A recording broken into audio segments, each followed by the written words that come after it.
So great to have this living legend right here with us, a guy who lit up the courts in Seattle at Seattle U so many years ago and grew up in Washington, D.C. You came here, you served in the Army while you were playing in the NBA.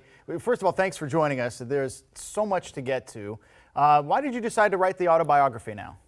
Well, because everybody's always asking me, my ex-players, my relatives, everybody said, you should write a book, you should write a book, you should write a book. And it just got to the point and I said, well, okay, fine, I'll write a book. You have so many stories to tell. What were some of the stories that, as you were writing the book, came back to you in color and felt like, wow, I kind of almost forgot about how great that was? Oh,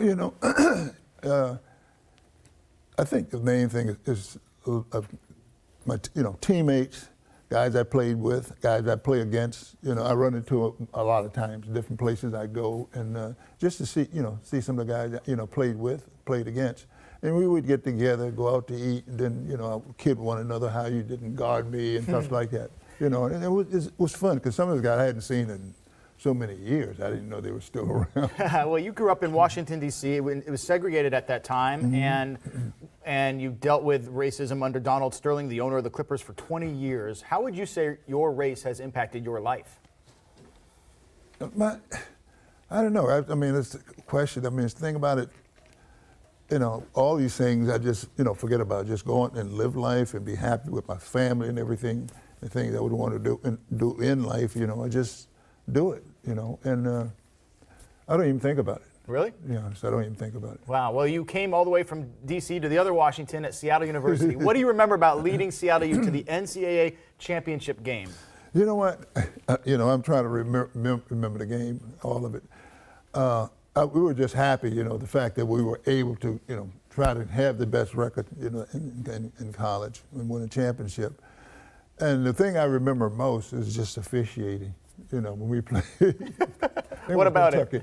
It was, I thought it was the worst, officiating in the world, because, I had quick fouls. I think it was 3 quick fouls I got on me right away, and I, said something to the referee, and he just got all over me, just shut up. And you know what the guy said, it's the referee, we were playing, playing Kentucky, and he told me, say, shut up, boy. Exactly what he said, And, I got fouled and everything else. The guy didn't call, things he shouldn't, was poorly, refereed the guy. Well, and race playing a factor in. Right, playing in their hometown, wow. too. That's unbelievable. Yeah. Last night we just showed the highlight. LeBron James had 51 points, and you hold the NBA Finals record for points in a game with 61. People are asking, has LeBron passed Michael Jordan as the best player of all time? Is it Wilt? Kareem, who do you think is the best player ever? Well, you're one of them, by the way. I'm saying, picking a player, it's a question, what kind of team you want to have. What do you want to do? You want to have a team that bring the ball in, slow down. You want a team that runs. You want a team that's a good defensive team. Russell was all of that. And when they look at the record, hey, teams he went to, they won championships. And you would want a player, like Russell. Because just intangible things, the stuff he does, when he's on the floor. Hey, I tell you what, those guys that was guarding tough offensive players, they're happy to Russell out there to back them up. Yeah, no question. Oh, no question, because a few times Russell got hurt, early in the career and thing, he, didn't play. And he just got whipped pretty good, because they didn't have Russell. Russell's not necessarily, a great offensive player. He'll get his, double figures in numbers and stuff like that.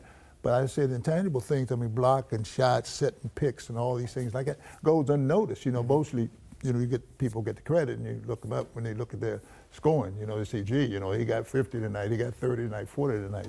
They don't look at the other thing. Hey, this guy blocked 15 shots. Helps him win the game. Right.